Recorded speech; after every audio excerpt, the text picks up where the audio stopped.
suffering or undoing or a feeling of incompleteness, like not the, for some reason I always think of like businessman rushing off to important job, eating an artisanal salad, like that is our image of a fully formed heroic individual, at least in North America. If we're not that self, how can the church create a generous place of belonging for all those of us who will not bring in that kind of heroic individual? Yeah. Well, I think that the place to begin is with the relationship of friendship. Because I think, one of the most radical moments in John's gospel is when Jesus says, I no longer call you servants, I call you friends, right?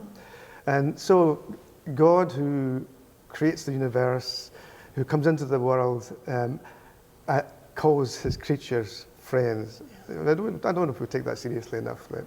Yeah. And so from there on in... You're like, no, friends with the person said, I'm trying not to fall into modalism here, but like the savior of the world, but like buddies. Meet my mate, God. Yeah, he saved the world. It's no big deal. My daughter would love that. I'm going to take that. So the church then, it becomes, to be a disciple is to become a friend of Jesus. The church becomes a community of friends. But then you look at the friendships of Jesus, and they're really different. Like, so my Facebook friends, of whom I have many, of whom I don't know if you know five. that, but I'm really popular on Facebook. I can prove it, screenshot. The problem with Facebook friends is you can get rid of them very easily. Yeah. And most of your Facebook friends are very similar to yourself. Like, and so the people that are not like yourself, you just get rid of them. So you've got this lovely cluster of people who just look like you. It's like looking in the mirror. And we kind of do that in real life as well. Yeah. The thing that's startling about the friendships of Jesus is that they are not marked by the principle of like attracts like, but by the principle of grace. That like attracts those people whom society are unlike you, so tax collectors, sinners, prostitutes. Not reformed tax collectors, sinners and prostitutes, but people who are just doing their thing.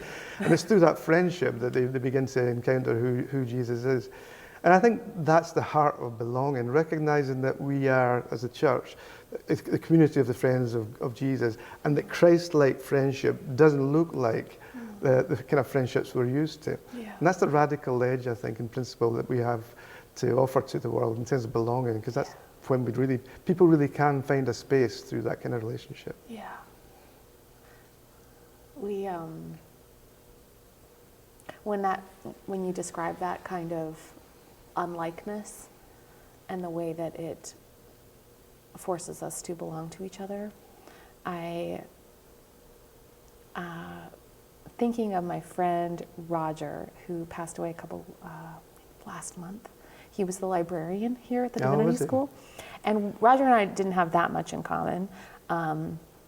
He was a librarian and liked being a librarian. I liked running around and talking about American religion. And we had very little to chat about, except that Roger showed up for every small act of picking me up from the airport when I needed to go to the hospital, making sure the sign-up sheet for food that I didn't say that I needed but definitely needed was filled in. And the unlikeness that became the most stable part of a very unstable time is I couldn't have gotten that if I hadn't been part of a church that was committed to me in a way that, like, guy at the grocery store was never going to be committed to me.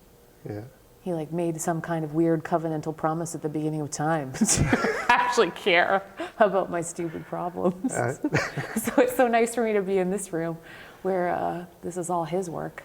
But like when we belong to each other, it's a lot of work. It's sort of horrible. It's sort of horrible. But there is great power in small things, isn't there? Like, there's great power in just the power that when you come into work in the morning and somebody smiles at you, it lifts your spirits, like, even if you're frowning at them. Like, and I think that transformation and change isn't necessarily a huge thing. I mean, we're not called to transform the world, that's God's job, but we are called to transform ourselves. And oftentimes transformation comes through these small gestures of hope that enable us to find belonging. So I think that's a great example.